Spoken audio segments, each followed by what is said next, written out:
కార్యక్రమం ప్రారంభించే ముందు గురువు గారి పత్రిక గారు కూడా ఒక్కసారి మనం ధన్యవాదాలు చెప్పుకుంటూ కార్యక్రమం ప్రారంభిద్దాం. గత 77 ఎపిసోడ్ నుంచి ఒక టాపిక్ మీద చెప్పుకుంటున్నాం. ఇది 78వ ఎపిసోడు. ఏమిటంటే విగ్రహారాధన గురించి. సహజంగా విగ్రహారాధన ఎందుకు చేస్తారు అంటే కొన్ని లాభాల గురించి. ఏమిటి అంటే వాళ్ళ కోరికలు తీరతాయని, కష్టాలు తొలుగుతాయని, పాపాలు క్షమించబడతాయని భావించడం వల్ల. మరి నిజంగా ఈ కోరికలు తీరతాయా, కష్టాలన్నీ తొలగిపోతాయా విగ్రహారాధన చేయడం వల్ల? విగ్రహారాధనే కాదు, హిందువులు విగ్రహారాధన చేస్తారు, క్రిస్టియన్లు ప్రార్థనలు చేస్తారు. వాళ్ళు ప్రార్థనలు చేసినా ఏ కారణాలు. అలాగే ముస్లింలు నమాజ్ చేస్తారు, వాళ్ళు చేసేది కూడా దీనికోసమే. కానీ నిజంగా దేవుణ్ణి ఆశ్రయిస్తే, దైవాన్ని ఆశ్రయిస్తే కోరికలు తీరతాయా, కష్టాలు తొలుగుతాయా, పాపాలు క్షమించబడతాయా అన్నది ఇప్పుడు మనం తెలుసుకుంటున్నాం. మరి నిన్న కూడా కొన్ని తెలుసుకున్నాం సింపుల్గా. ఏమిటి అంటే సృష్టిలో ఉన్న ఏర్పాటు ఏంటంటే చేసుకున్న వాడికి చేసుకున్నంత మహాదేవ అని ఉంది, కానీ ఎక్కడ కోరుకున్న వాడికి కోరుకున్నంత మహాదేవ అని ఎక్కడా లేదు. కోరుకుంటే కోరుకున్నంత రావడము ఎక్కడా లేదు. అందరూ కోరుకుంటున్నారు, కోరుకున్నాయన్నీ ఎక్కడ జరుగుతున్నాయి? అదే మనకి తెలుస్తుంది. చేసుకున్నది మంచి, మంచి చేస్తే మంచి, చెడు చేస్తే చెడు, ఎక్కువ చేస్తే ఎక్కువ, తక్కువ చేసుకుంటే తక్కువ, ఏమీ చేయకపోతే ఏమీ లేదు. అది సహజం. మనం అంచేత ఇది అర్థం చేసుకుంటే చేయడం మీద దృష్టి పెడతారు, ఆరాధనల మీద దృష్టి పెట్టరు. సరే, ఇంకా తెలుసుకుందాం. మనం కోరికలు తీరుతాయా? కోరుతున్నారు కదా, కోరడం కోరికల కోసమే ఈ విగ్రహారాధన, పూజలు, ఈ స్తోత్రాలు, భజనలు, మరి ఈ పారాయణలు ఇలాంటివన్నీ చేస్తున్నారు. అంచేత మరి భగవద్గీతలో ఏముందో చూద్దాం. ఏం చేతంటే శ్రీకృష్ణుల వారు గీతలో ఏం చెప్పారో చూద్దాం. ఆయన ఏమన్నారంటే కోరికలు కోరకుండా ఏదైనా సరే నిష్కామంగా చేయమన్నారు. ఇంకా ఏమని చెప్పారంటే అసలు కర్మలు చేయడానికే కానీ కోరడానికి అధికారం కూడా లేదని చెప్పన్నారు. ఎంత స్పష్టంగా చెప్పారో. ఇంకా ఆయన ఏం చెప్పారంటే అన్నిటికంటే కర్మఫల త్యాగం గొప్పది అని చెప్పారు. ఇంకా ఏం చెప్పారంటే కర్తృత్వ భావన లేకుండా చేయమన్నారు. అంటే నేను చేస్తున్నాను అని. అంచేత కోరికల గురించి ఎంత స్పష్టంగా గీతలో కోరొద్దనే చెప్పారు. చేయడమే నీకు అధికారం ఉంది, కోరే అధికారమే లేదు. అదే కాకుండా నువ్వు చేసే అన్నిటికంటే కూడా నువ్వు ఎన్నో పనులు చేస్తూ ఉంటావు. మరి అందులో నీవు చేసిన కర్మకి ఫలితం ఆశించకపోవడం అన్నిటికంటా గొప్పదన్నారు. అసలు ఇవన్నీ ఎందుకు? నేను చేస్తున్నాను అన్న భావమే తీసేమన్నాడు. ఆ కర్తృత్వ భావం, నువ్వేం పని చేస్తున్నా సరే నేను నేను అని అనుకుంటూ ఉంటాం. ఆ నేను అన్నది తీసేమన్నారు. చెయ్యి అంతే. అన్ని రకాలుగా చెప్పారు. దాని గురించి కొంచెం మనం డీటెయిల్గా చూద్దాం. 5వ అధ్యాయంలో 12వ శ్లోకం. మీరు ఆ శ్లోకాలు నోట్ చేసుకుంటే మీరు కూడా దీన్ని రాసుకొని ఎక్కడ కావాలంటే అక్కడ మీరు చెప్పడానికి కూడా బాగుంటుంది. ఎవరినైనా కన్విన్స్ చేయడానికి కూడా బాగుంటుంది. గమ్మున ఇవన్నీ ఎత్తుకోవడం అంటే కొంచెం కష్టం అవుతుంది ఈ శ్లోకాలు.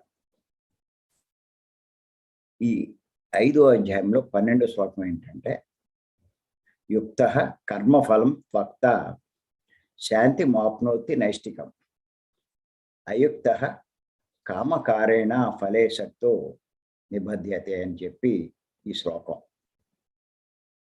దీని తాత్పర్యం ఏంటంటే, యోగయుక్తుడు అంటే నిష్కామ కర్మయోగి. కర్మ యొక్క ఫలాన్ని విడిచిపెట్టి ఆత్మనిష్ట సంబంధమైన శాశ్వతమైన శాంతిని పొందుచున్నాడు. యోగాన్ని అభ్యసించేవాడు వాడినే నిష్కామ కర్మయోగి అంటారు.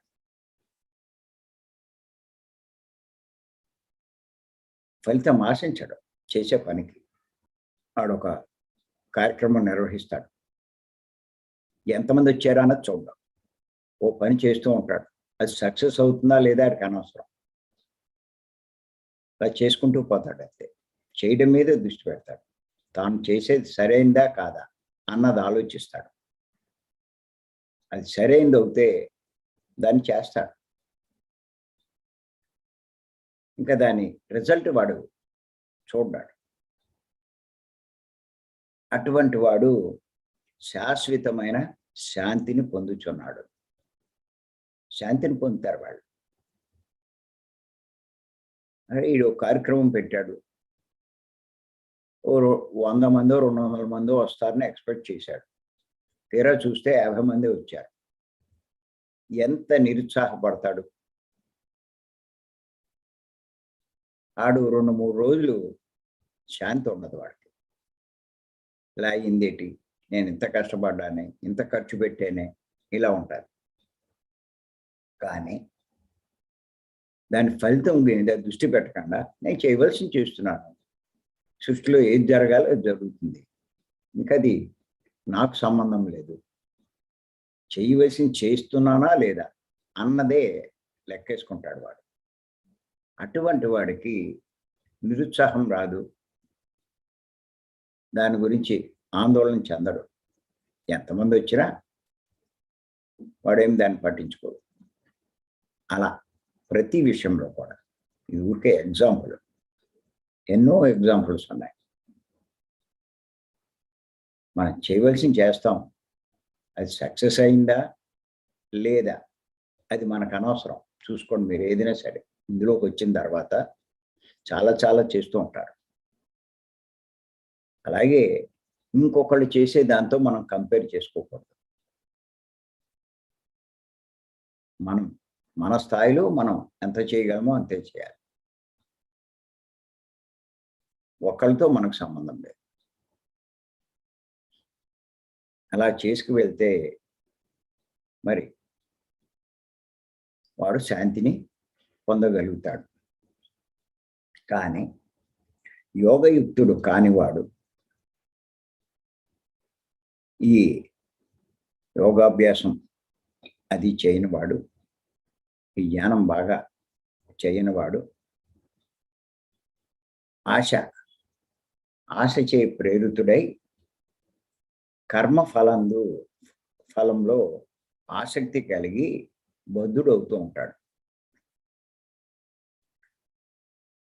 ఆశ ఏది చేసినా ఆశతో చేస్తాడు. ఏదో నాకు అది రావాలి ఇది రావాలంటూ.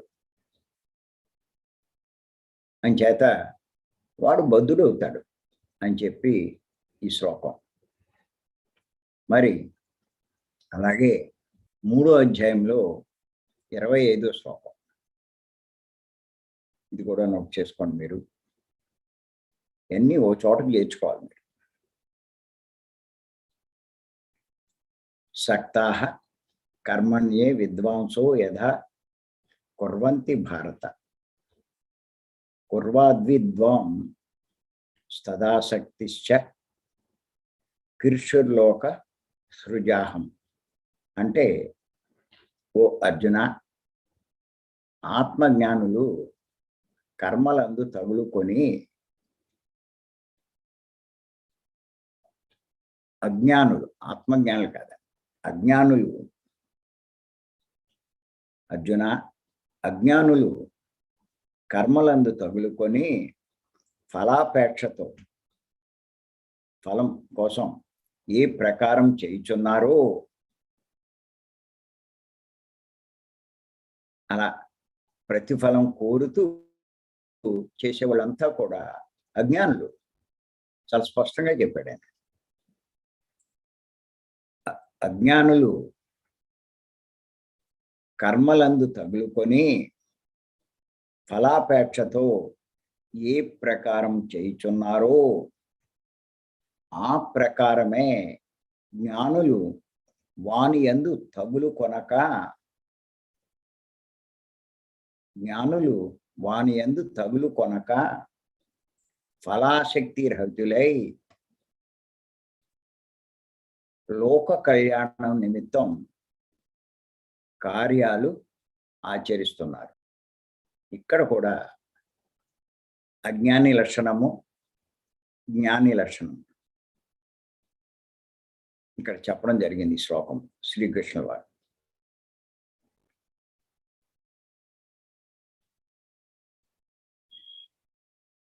మనమంతా జ్ఞానం పొందడానికి ప్రయత్నం చేస్తున్నాం, కృషి చేస్తున్నాం, కష్టపడుతున్నాం.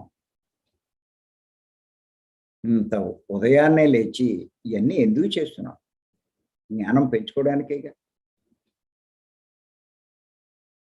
ఏంటి జ్ఞానం? ఏమవుతుంది అదే వాళ్ళు కూడా చాలా మంది ఉన్నారు. కానీ ఒకటే గుర్తుపెట్టుకోండి, నీకు జ్ఞానం పెరిగే కొద్దీ నీ దుఃఖం తగ్గిపోతూ ఉంటుంది. ఇది మటుకు గుర్తుపెట్టుకోవాలి ప్రతి ఒక్కరు. నువ్వు ఎంత అజ్ఞానంలో ఉంటావో అంత దుఃఖంలోనే ఉంటావు, అంత అశాంతిలో ఉంటావు, అన్నిటికీ బాధపడుతూ ఉంటావు. ఇది అజ్ఞాని యొక్క లక్షణం.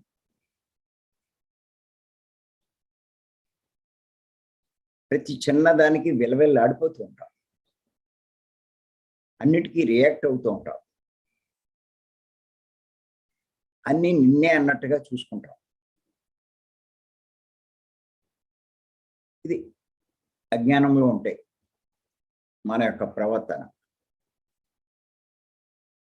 జ్ఞానం పొందే కొద్దీ వీటికి భిన్నంగా ఉంటాం మనం. ఇంకా వాడికి ఏముంటుంది?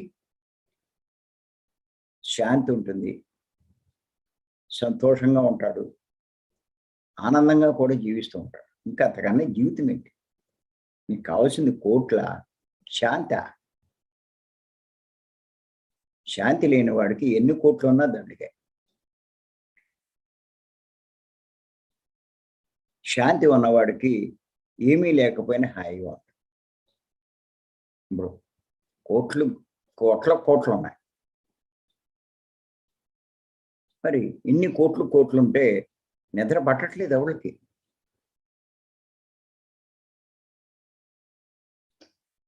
ఇప్పుడు చూడండి, స్టేట్ గవర్నమెంట్ ఏ రూల్స్ మారుస్తుంది. సినిమా టికెట్లు వాళ్ళే ఆన్లైన్లో అమ్మాలని. సినీ ఇండస్ట్రీ అంతా షేక్ అయిపోయింది. కోట్లు ఉన్నటువంటి పెద్ద పెద్ద వాళ్ళంతా వర్రి పడిపోతున్నారు. ఉన్నాయి కోట్లు, వాళ్ళకి ఏం చేయాలో అర్థం కావట్లేదు. ఇలాగా చిన్న మార్పులు ఇచ్చిన ఈ కోట్లు ఉన్న వాళ్ళకి శాంతి కోల్పోతూ ఉంటారు. ఆస్తులు వస్తూ ఉంటాయి, పోతూ ఉంటాయి. ఇలా రకరకాలుగా జరుగుతూ ఉంటాయి. వాళ్ళకి శాంతి ఉండదు. కానీ శాంతిగా ఉన్నవాడు కోట్లు లేకపోతే, హాయిగా నిద్రపోతాడు. అంచేత జ్ఞానం సంపాదించుకుంటే వాడు శాంతిగా, సంతోషంగా, తృప్తిగా, ఆనందంగా జీవించగలుగుతూ ఉంటాడు. అందుకే మనం తెలుసుకుంటున్నాం. ఇప్పుడే ఇంచుమించు దరిదాపు 6 మాసాల నుంచి కూడా అనుకుంటా జ్ఞాని యొక్క లక్షణాలు పత్రి గారి ద్వారా మనం తెలుసుకుని ఒక్కో పాయింట్ మీద మనం వివరించుకుంటున్నాం. అందులో ఒక పాయింట్ మీద ఇప్పుడు ఇంచుమించు 78, 77 ఎపిసోడ్ నుంచి మనం తెలుసుకున్నాం. ఏమిటంటే ఆత్మజ్ఞాని శరీరాన్ని పుణ్యక్షేత్రాలకు తీసుకువెళ్ళడు, ఆత్మను దర్శించడానికి శరీరంలోనికి వెళ్తాడు. ఈ అన్న పాయింట్ మీదే ఇంచుమించు 78వ ఎపిసోడ్ ఇప్పుడు మనం చెప్పుకుంటున్నాం. అంటే ఆత్మజ్ఞాని ప్రవర్తన ఎలా ఉంటుంది అన్నదే ఇక్కడ ఈ శ్లోకంలో కూడా శ్రీకృష్ణుల వారు చెప్పడం జరిగింది. ఆయన ఏమన్నారంటే, అజ్ఞానులు కర్మలందు తగులుకొని కర్మలు చేస్తూ ఫలాపేక్షతో దాని యొక్క ప్రతిఫలం కోరుకుంటూ ఏ ప్రకారం చేస్తూ ఉంటారో ప్రతిఫలం ఆశిస్తూ ఆ ప్రకారమే జ్ఞానులు వాని యందు తగులు కొనక, అందులో తగులుకోరాడు, ఫలాసక్తి రహితులే, కర్మలు చేస్తారు, ఫలం ఆశించరు,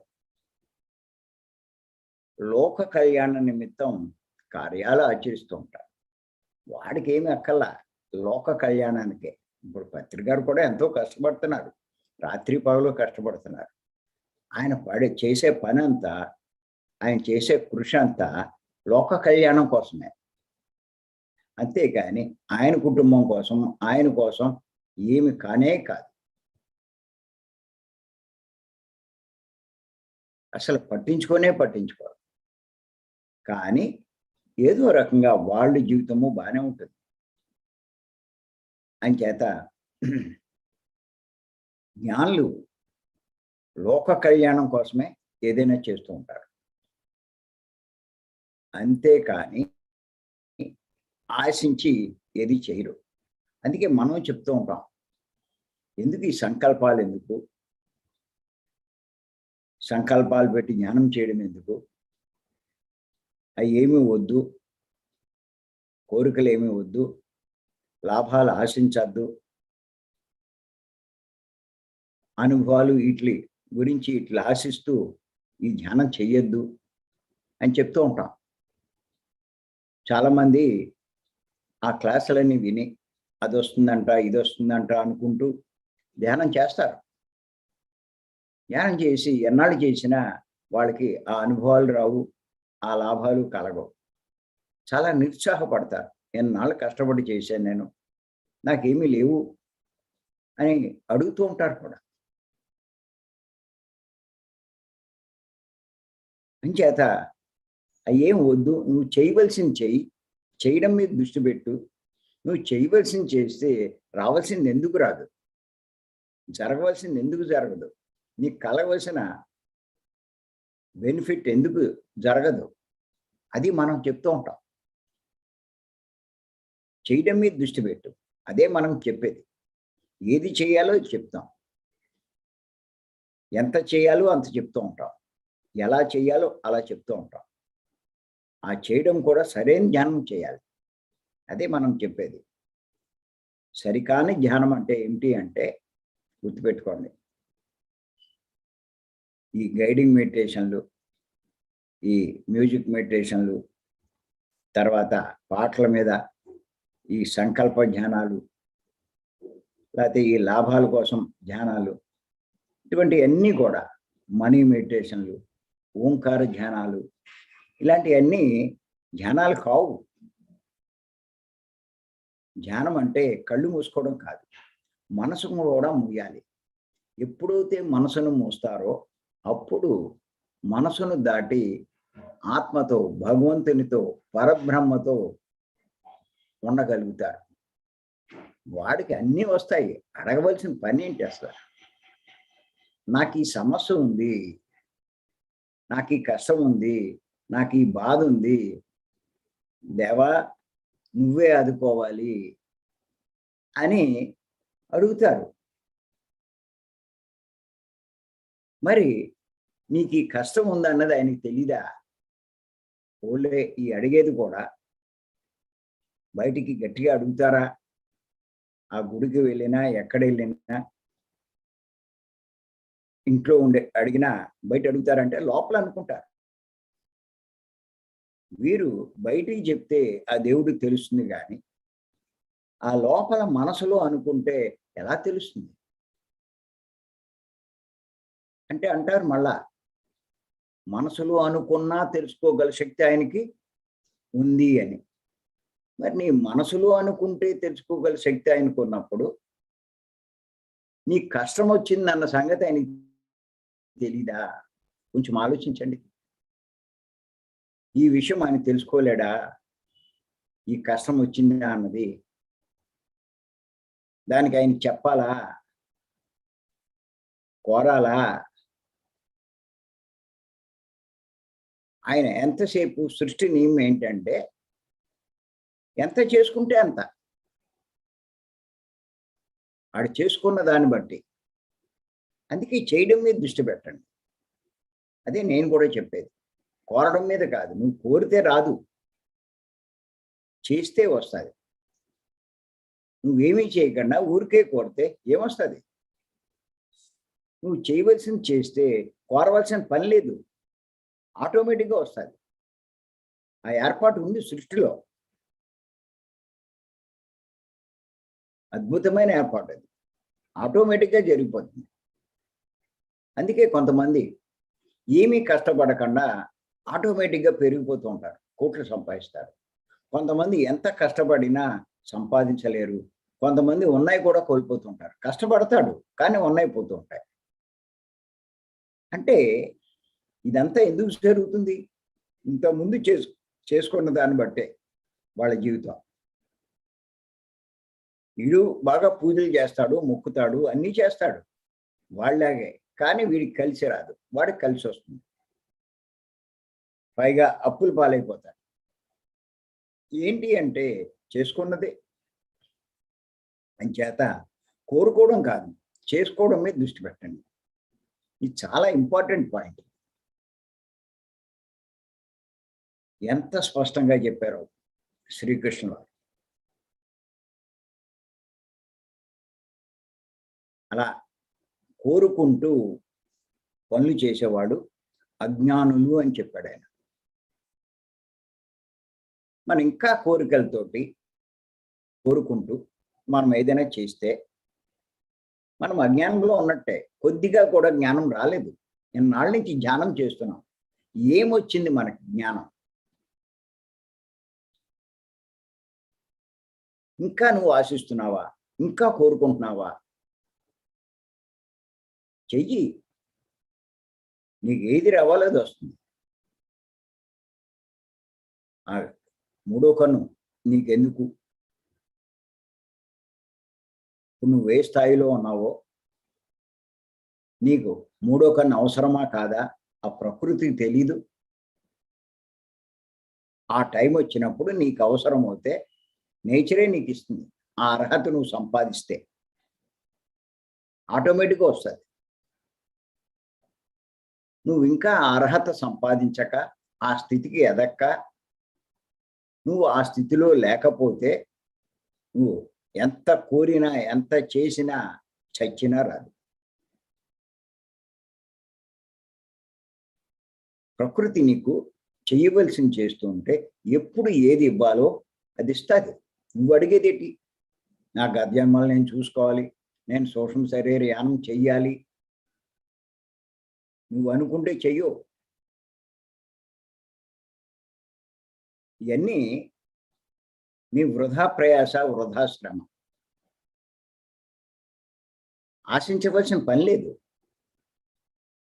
నువ్వు నెమ్మది నెమ్మదిగా నీ జ్ఞాన పరిధి పెంచుకుంటున్నావు. నీ జ్ఞానాన్ని పెంచుకుంటున్నావు. పత్రి గారు చెప్పిన ఈ పనులన్నీ చేస్తూ. ధ్యానం చేస్తున్నావు, శ్వాస మీద ధ్యాస ఉంచి. పత్రి గారి పుస్తకాలు, జ్ఞానవంతమైన పుస్తకాలన్నీ చదువుతున్నావు. ఇలాంటి సాంగత్యం చేస్తున్నావు, ఎన్నో వింటున్నావు. అలాగే ఈ మార్గంలో నువ్వు చేయగలిగిన సేవ నువ్వు చేస్తున్నావు. ఈ జ్ఞానాన్ని అందరికీ చెప్పడము, ఇలాంటి క్లాసుల్లో పాల్గొనడము, పత్రి గారు తలపెట్టిన కార్యక్రమాలకి నీవు ఉన్న వీలైనంత సాయం చేయడము, ఇలాగా ఆ పిఎంసి కానీ లేకపోతే ఇటువంటి వాటికి అన్నిటికీ కార్యక్రమాలు ఏదైతే పత్రి గారు తలపెడతారో వాటన్నిటికీ మనం సాయం చేస్తూ ఉంటే మెల్లిమెల్లిగా నీకు తెలియకుండానే నీ జ్ఞానం పెరుగుతుంది. నీ జ్ఞానం పెరుగుతూ ఉంటే నువ్వు ఎప్పుడైతే జ్ఞానం ఎలిమెంటరీ దశ దాటి, హై స్కూల్ లెవెల్ దాటి, కాలేజీ లెవెల్ దాటి, పోస్ట్ గ్రాడ్యుయేషన్ దాటి, పిహెచ్డి లెవెల్కి నీ జ్ఞాన పరిధి పెరిగింది అనుకోండి. అప్పుడు నీ జ్ఞానం ఇంకా పెంచుకోవడానికి నువ్వు అంత ఆసక్తితో చేసి అంత ఆసక్తి చూపిస్తున్నావు కాబట్టి ఆ ప్రకృతి నీకేం చేస్తుందంటే నీ జ్ఞాన పరిధి ఇంకా పెంచుకోవడానికి ఆటోమేటిక్గా సాయం చేస్తుంది. ఓహో, వీడు సంపాదించవలసిందంతా సంపాదించేశాడు. భూమి మీద ఉండి ఎంత సంపాదించుకోవాలో అంత జ్ఞానాన్ని సంపాదించేశాడు. ఈ కంటికి కనిపించేవన్నీ ఆ జ్ఞానం అంతా అవపోసన పట్టేశాడు. వాడు చాలా మార్పులు తెచ్చుకున్నాడు. వాడి ప్రవర్తనలో ఎంతో మార్పు వచ్చింది, వాడి పనుల్లో మార్పు వచ్చింది. ఇంకా ఈ జ్ఞానం తప్ప వీడికి ఇంకొక ఆలోచన లేదు. వీడు నిజంగా ఇంకా జ్ఞానం పొందే అర్హత సంపాదించుకున్నాడు అని ప్రకృతి నిర్ణయిస్తే, ఓహో, కంటికి కనిపించే జ్ఞానమే కాదు, కంటికి కనిపించని జ్ఞానం కూడా ఇప్పుడు వీడికి అవసరము ఈ స్థితిలో అని చేత వీడికి ఆ తరుడై మూడో కన్ను ఇస్తే ఆ జ్ఞానాన్ని కూడా వాడు సంపాదించుకోగలుగుతాడు అని ప్రకృతి భావించినప్పుడు, భగవంతుడు భావించినప్పుడు వాడికి తెలియకుండానే ఆ తరుడే ఆటోమేటిక్గా ఓపెన్ అవుతుంది. ఎందుకు ఓపెన్ అయింది ఈ తరుడై అంటే వాడి జ్ఞాన పరిధి పెంచుకోవడానికి. అంతేకాని నాకు తరుడై వచ్చింది అని 10 మంది దగ్గర గొప్పలు చెప్పుకోవడానికి ఇవ్వబడలా. పెట్టుకోండి, ఇది చాలా ఇంపార్టెంట్. ఇప్పుడు ఈ అనుభవాల కోసం మాట్లాడితే తరుడై, నేను తరుడై మాస్టర్ని ఇలా గొప్పలు చెప్పుకోవడానికి ఆ తరుడై ప్రకృతి ఇవ్వదు. ఇది చాలా చాలా ఇంపార్టెంట్. ఇది ఎవరికి అర్థం కావట్లేదు. నీ జ్ఞానాన్ని విస్తరించుకోవడానికి ప్రకృతి ఇచ్చేటువంటి ఇలాంటి శక్తులు, అంతేకాని గొప్పలు చెప్పుకోవడానికి కాదు. చేత ఎన్ని మనకు అనవసరం.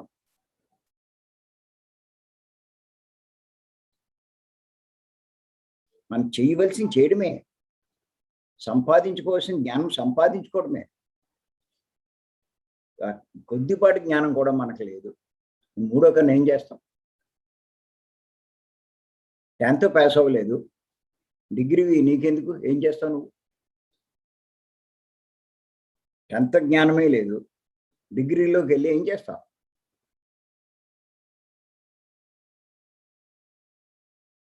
నువ్వు 10th పాస్ అవుతే ఆటోమేటిక్గా ఇంటర్లోకి వెళ్తావు, అది పాస్ అవుతే ఆటోమేటిక్గా డిగ్రీలో కూర్చోబెడతారు. అర్హత వచ్చింది నీకు. అర్హత రాకుండా అందులోకి వెళ్ళాలితావు. అలాగే నీకు అర్హత రాకుండా మూడో కన్ను రాదు, సూక్ష్మ శరీర యానం లేదు, గత జన్మలు చూసుకోవు. మరి ఇప్పుడు చూస్తే చాలామంది ఏమంటూ ఉంటారంటే, నేను గత జన్మలు చూశాను,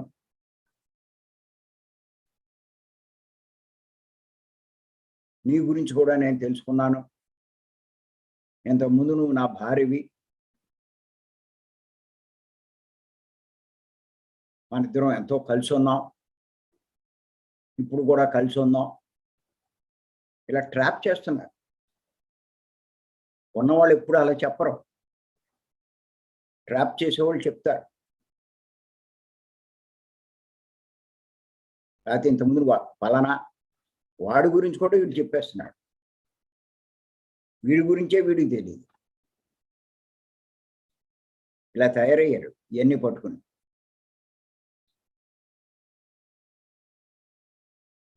అని చేత నేను ఖచ్చితంగా చెప్తున్నాను, ఎవరైతే ఇటువంటి అనుభవాలు చెప్తారో లేనట్టే లెక్క. ఉన్నవాడు చెప్పడం, ఎటువంటి పరిస్థితుల్లో చెప్పడం. నేను అందుకే ఖచ్చితంగా చెప్తాను, లేనివి చెప్పుకుంటే ఉన్నాయి పోతాయి. నిజంగా మీకు ఏదైనా వస్తే చెప్పాల్సిన అవసరం లేదు. ఇది గొప్పలు చెప్పుకోవడానికి కాదు, నీ జ్ఞాన పరిధిని పెంచుకోవడానికే ప్రకృతి మనకిస్తుంది. అది సవ్యంగా వాడినట్టు. నీ స్వలాభం కోసం, నీ గొప్పల కోసం, నీ ధనార్జన కోసం, లేకపోతే ఏమైనా నీ వాంఛల కోసం నీ గొప్పలు చూపించి నువ్వు వీటిని ఉపయోగించుకుంటే మళ్ళీ ఈ కోల్పోతావు.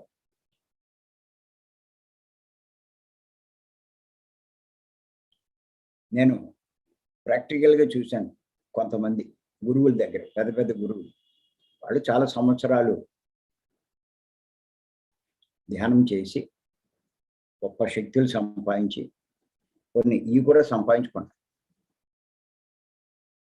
వాళ్ళు మళ్ళీ పబ్లిక్లోకి వచ్చేసి వాళ్ళ శక్తులు ప్రదర్శిస్తూ అందరినీ ఆకట్టుకోవడం, వాళ్ళ చేత పూజలు చేయించుకోవడం, ఆ భోగాలు అనుభవించడం, వీటికి బానిసైపోయారు. ఇప్పుడు సోమనాథ మహర్షి అని చెప్పి, నేను పత్రిగారి మార్గంలోకి రాకముందు ఒక 6 మాసాలు ఆయన శిష్యుడిగా అవ్వలేదు, కానీ ఆయన చెప్పినటువంటి మనోయోగ సాధన అని చెప్పి చేసేవాడిని. కానీ అది నాకు అంత ఎక్కలేదు. అప్పుడు ఏదో కొన్నాళ్ళు చేశాను, సరిగ్గా చేస్తూ ఉండగానే పత్రిక పరిచయం. ఆయన దగ్గర అయ్యో కొన్ని ఉన్నాయి, కొంత శక్తులు సంపాదించుకున్నాడు.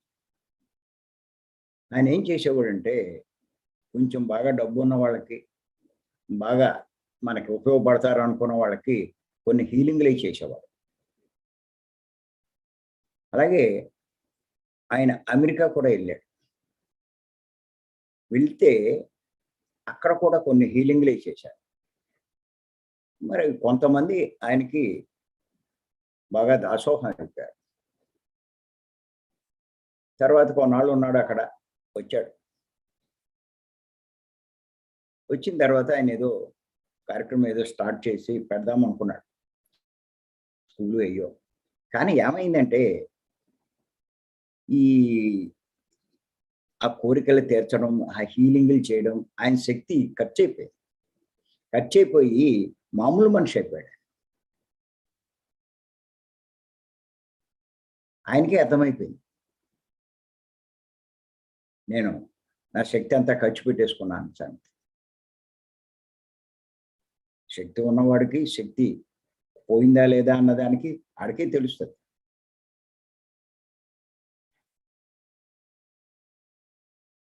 అప్పుడు మళ్ళీ ఆయన ఏం చేశాడంటే, ఇంకా బయటికి రావడం మానేసి మళ్ళీ సాధన చేయడం మొదలెట్టాడు.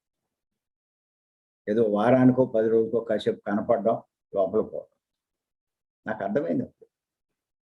అంతకుముందు రోజు కనపడేవాడు 10 రోజులకో 15 రోజులకో కనపడడం ఏంటి అంటే సాధనలోకి వెళ్ళాడు. అంటే పోయిన శక్తిని మళ్ళీ తిరిగి సంపాదించుకోవడం.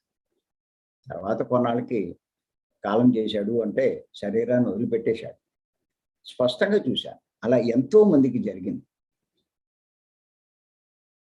వచ్చిన శక్తుల్ని దుర్వినియోగం చేస్తే, స్వార్థానికి ఉపయోగించుకుంటే, గొప్పల కోసం దాన్ని ఉపయోగించుకుంటే ఉన్నాయి, పోతాయి. రావడం అంత తేలిక కాదు, పోవడం చాలా తేలిక. ఇల్లు కట్టడం తేలికే. ఒక అగ్గిపుల్ల వేస్తే ఇల్లంతా భస్మైపోతుంది.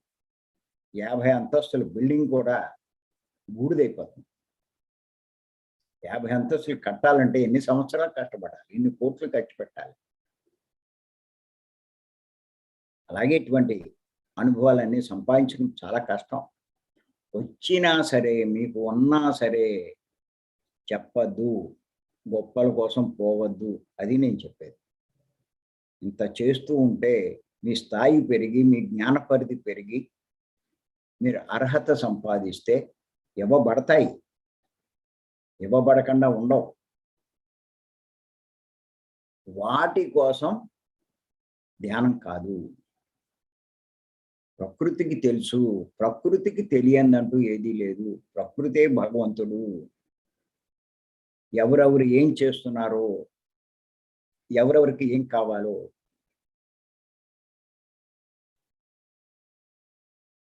అన్నీ ప్రకృతికి తెలుసు. అంచేత మీరు ఏది అడగవలసిన పనేమి లేదు. అందుకే మనం చెప్తూ ఉంటాం. పత్రిక చాలా స్పష్టంగా చెప్పారు. లాభాల కోసం, అనుభవాల కోసం ధ్యానం కాదు, ధ్యానం కోసమే ధ్యానం. ఆయన ప్రారంభ స్థితిలో ఉన్న వాళ్ళకి చెప్తూ ఉంటారు. అలాగే మధ్య స్థితిలో ఉన్న వాళ్ళకి చెప్తూ ఉంటారు. పూర్తి అజ్ఞానులకి ధ్యానం చెప్తారు చేసుకోమని. కొంచెం అజ్ఞానదే కాకుండా కొంచెం సాధనలో ఎట్లా కొంచెం ఇన్వాల్వ్ అయిన వాళ్ళకి చెప్తూ ఉంటారు. ఇంకా కొంచెం జ్ఞానస్థితి పెంచుకున్న వాళ్ళకి చెప్తారు. బాగా జ్ఞానం పెరిగిన వాళ్ళకి కూడా చెప్తారు. ఈ జ్ఞానస్థితిలో ఉన్న వాళ్ళకి ఈ బోధ అంతా ఆయన. లాభాల కోసం, అనుభవాల కోసం ధ్యానం కాదు, కోరికల కోసం ధ్యానం కాదు, ధ్యానం కోసమే ధ్యానం, జ్ఞానం కోసమే ధ్యానం అని ఎంత స్పష్టంగా చెప్పారంటే అది మామూలు వాళ్ళకి ఎక్కదు. ఈ సంకల్పాలు పెట్టే వాళ్ళకి, కోరికల కోసం ధ్యానంలోకి వచ్చిన వాళ్ళకి ఆ సలహా నచ్చదు. మన మాస్టర్లు కూడా ఏం చేస్తున్నారంటే ఈ కోరికలతో వచ్చిన వాళ్ళకి అది వస్తుంది, ఇది వస్తుంది అంటే చాలా అట్రాక్షన్గా ఉంటాయి మాటలు. దానికి ఎగబడతారు. వాళ్ళు ఎక్కువ ఉన్నారు జ్ఞానం. వాళ్ళకి జ్ఞానం అక్కర్లేదు, లాభాలే కావాలి. ఏం చేసుకుంటామండి మేము జ్ఞానం అంటారు. ఆ డబ్బు కావాలి, భోగాలు కావాలి, సరదాలు తీరాలి.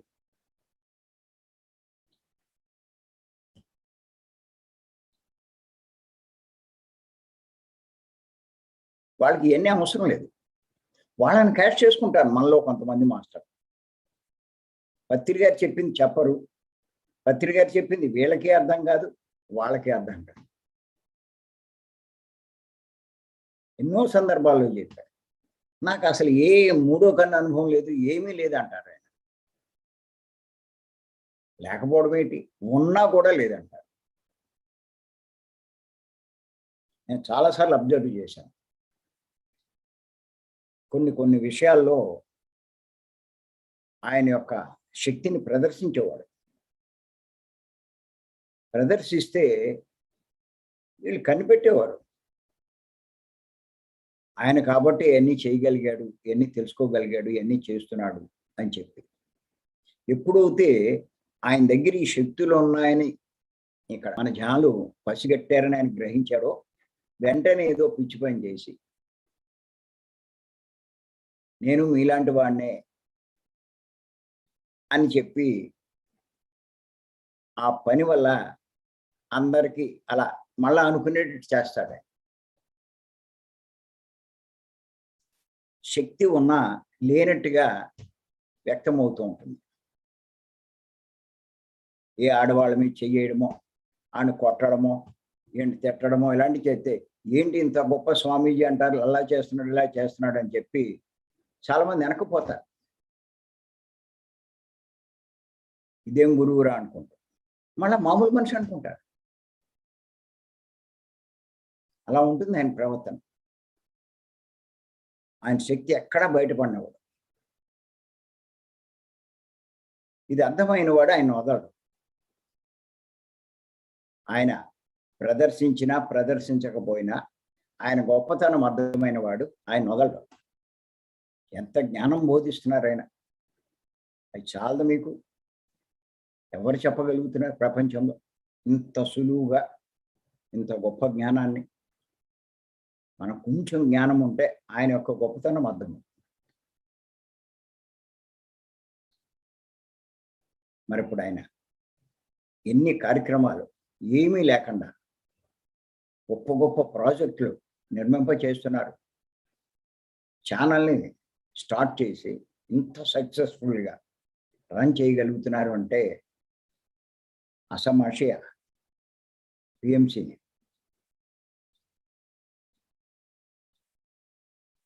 చేత ఇది మన దగ్గర జ్ఞానం ఉంటే ఇది అర్థమవుతుంది. ఆయన ఏమన్నా సత్యసాయిబాబా లాగా, షిరిడి బాబా లాగా ప్రదర్శిస్తున్నారా అంటే ప్రదర్శించరు. వాళ్ళ రోగాలు తగ్గించేసి వీళ్ళవన్నీ తీసేసి అలా చేసి అందరికి ఒకటే చెప్తాడు, ధ్యానం చేసుకో అంటాడు. నా దగ్గర ఏమీ లేదు, నా మీద పడినా, నా చేతులు అట్టుకున్నా, ఏం చేసినా ఏం లాభం లేదంటాడు. మీరు ధ్యానం చేసుకోండి అంటాడు. అంత శక్తివంతుడు ఏమీ లేని వాళ్ళ ప్రవర్తిస్తాడు. చేత ఇదంతా మనం అర్థం చేసుకోవాలి. కోరికల కోసం ధ్యానం కాదు. కోరికల కోసం ధ్యానంలోకి వస్తే రావడం కూడా దండుగే నా లెక్క. పూర్తి అజ్ఞానంలో ఉన్నట్టు. గీతంతా మీకు తిరగేస్తే ఇదంతా మీకు బాగా అర్థమవుతుంది. అసమాషి కాదు, గొప్ప మార్గంలోకి వచ్చాం, పరబ్రహ్మ మార్గంలోకి వచ్చాం, హయ్యెస్ట్ మార్గంలోకి వచ్చాం, హయ్యెస్ట్ సాధన చేస్తున్నాం. ఇంకెంతకన్నా గొప్పది ఏమీ లేదు. చివరి స్థితిలోకి వచ్చాం, చెయ్యవలసింది చేస్తున్నాం. ఎన్నో జన్మల తర్వాత ఇప్పుడు చెయ్యవలసింది చేస్తున్నాం. మనమంతా కూడా ప్రపంచంలో ఎంతోమంది గొప్పవాళ్ళు ఉన్నారు. అలాంటి అనుభవాలన్నీ మనకు అయిపోయినాయి. వాటి కోసం మనం రాలేదు. మనం ఇంతకుముందు ఎన్నో రికార్డులు బదలుగొట్టాం, అవార్డులు పొందాం, ఎన్నో గొప్ప పనులు చేశాం. ఇవాళ నువ్వు ఏదో పేదవాడిగా ఉండొచ్చు, ఇంతకుముందు నువ్వు ధనవంతుడుగానో, చక్రవర్తిగానో, ఒక రాజుగానో నువ్వు జన్మించావు, జన్మ తీసుకున్నావు. ఆ భోగాలన్నీ, అనుభవాలన్నీ అయిపోయినాయి. డబ్బు ఉన్నవాడుగా జీవించావు నువ్వు. ప్రతి జన్మలోనూ నువ్వు ఇలాంటి పరిస్థితి కాదు. ఇప్పుడు నీకు నీ స్థితి పెంచుకోవడానికి అవసరమైన జన్మ నువ్వు తీసుకున్నావు.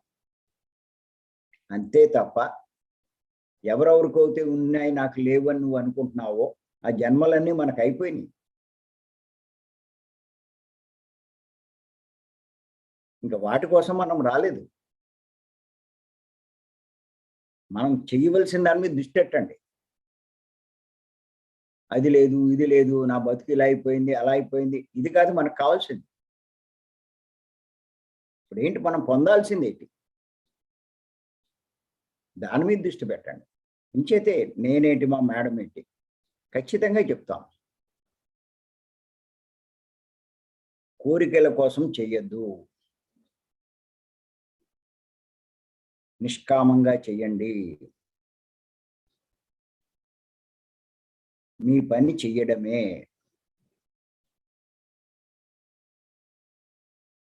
ప్రతిఫలం ఆశించద్దు. ఇది బాగా అర్థం చేసుకోండి.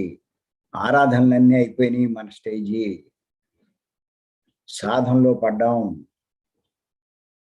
ఈ సాధనలో కూడా అన్ని సాధనల కంటే మేలైన విలువైన సాధన సైలెన్స్ మెడిటేషన్లోకి వచ్చాం. పెర్ఫెక్ట్ మెడిటేషన్లోకి వచ్చాం. కరెక్ట్ హైవే రూట్లో కరెక్ట్ దారిలో పడ్డాం.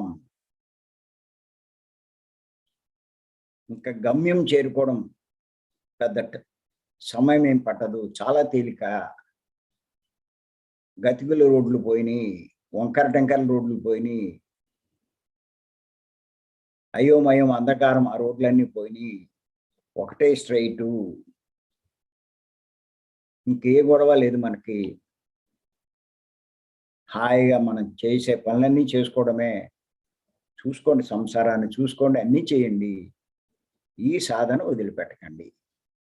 ఇటువంటి సాంగత్యం చాలా అవసరం. సత్యం గురించి తెలుసుకోవాల్సిన అవసరం రోజు ఉంది. మాయా ప్రపంచంలో ఉన్నాం, మాయలో ఉన్నాం. ఏ మాత్రం అజాగ్రత్తగా ఉన్నా మాయలో పడిపోతాం. ఈ మాయలోంచి బయటపడాలి అంటే సాంగత్యం తప్పదు. మళ్ళా మళ్ళా మనకు గుర్తు చేయబడుతుంది ఈ సాంగత్యం. మనం ఎక్కడున్నామో, ఏ తప్పులు చేస్తున్నామో, ఏది చెయ్యకూడదో, ఏది చెయ్యాలో సాంగత్యంలో తెలియచేయబడతాయి, గుర్తు చేయబడతాయి. ఎన్నిసార్లు విన్నా మళ్ళా మళ్ళా గుర్తు చేయబడతాం. అందుకే పత్రిక పదే పదే చెప్తారు, శంకరాచార్య వారు చెప్పింది, త్రిజగతి సజ్జన సంగతి రేఖ భవతి భవార్జున తరణే నౌక అని చెప్పి. ఈ 3 లోకాల్లో సజ్జన సాంగత్యం, సత్యం గురించి చెప్పగలిగే వారి యొక్క సాంగత్యాన్ని మించింది లేదు అని చెప్తూ ఉంటారు. తినే చెప్పలేదు శంకరాచార్య వారు. ఆ పని ఇప్పుడు మనం చేస్తున్నాం ప్రతిరోజు. ఎంత అద్భుతమైనటువంటి సాధన చేస్తున్నాం, ఎన్ని విషయాలు తెలుసుకుంటున్నాం. జ్ఞానానికి కావాల్సిన 4 పనులు ఇక్కడ చేస్తున్నాం. ఇంకేం కావాలి చెప్పండి? ఏది చెయ్యాలో చేస్తున్నారు. చేత చేయవలసింది చేస్తున్నాం. ఈ సృష్టిలో ఆ పరబ్రహ్మని కోరవలసిన పనేమీ లేదు. నువ్వు ఏమనుకుంటున్నావో అన్నీ ఆయనకి తెలుస్తున్నాయి. నువ్వేం చేస్తున్నావో ఆయనకి తెలుస్తున్నాయి. అవి తెలుస్తున్నాయనే చెయ్యి. నువ్వు ఏ పని చేస్తున్నా ఆయన తెలుసుకుంటున్నాడు, ఆయన దగ్గర రికార్డ్ అవుతున్నాయి అన్న దృష్టిలోనే చెయ్యి. అది నేను చెప్పేది. ఎవ్వరికి తెలియట్లేదు అని అనుకోవద్దు. అంచేత మరి శ్రీకృష్ణుల వారు కూడా చాలా స్పష్టంగా చెప్పాడు. అజ్ఞానులు ఫలాపేక్షతో చేస్తూ ఉంటారు. అదే జ్ఞానులు మరి ఫలాసక్తి రహితులై ప్రతిఫల ఆసక్తి లేకుండా ఉంటారు. దాని మీద ఆసక్తి చూపించారు. వాళ్ళు ఎంతసేపు లోక కళ్యాణ నిమిత్తమే పనులు చేస్తూ ఉంటారు. అది ఆయన చెప్పారు. జ్ఞానులకి ఇంకేమక్కల, ఆయనకి ఏం స్వార్థం, ఎంటర్టైన్మెంట్, ఎంజాయ్మెంట్, ఆ కోరికలు ఈ కోరికలు, అది అనుభవించాలి ఈ అనుభవించాలి. అయిపోయినాయి వాళ్ళకి, ఎన్నో జన్మలు అయిపోయింది. ఇంకేంటి వాళ్ళకి ఇప్పుడు కావాల్సింది అది కాదు.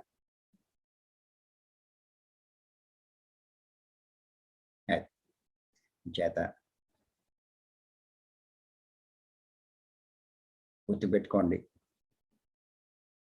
కోరికలు తీరుస్తాడా అంటే ఖచ్చితంగా చెప్తున్నాను, భగవంతుడు కోరికలు తీర్చడు. తీరిస్తే అందరికీ తీర్చాలి అని చేత ఎవడు చేసుకున్న దాన్ని బట్టి వాడి భవిష్యత్తు ఆధారపడుందని తెలుసుకుని, ఇది అర్థం చేసుకుని దానికి అనుగుణంగా మనం ప్రవర్తించాలి. ముఖ్యంగా మన జ్ఞానాన్ని పెంచుకునే ప్రయత్నం చేయాలి. మరి ఈ అవకాశం ఇచ్చి మీ అందరికీ మరొక్కసారి నేను ధన్యవాదాలు చెప్తున్నాను. Thank you, thank you, thank you.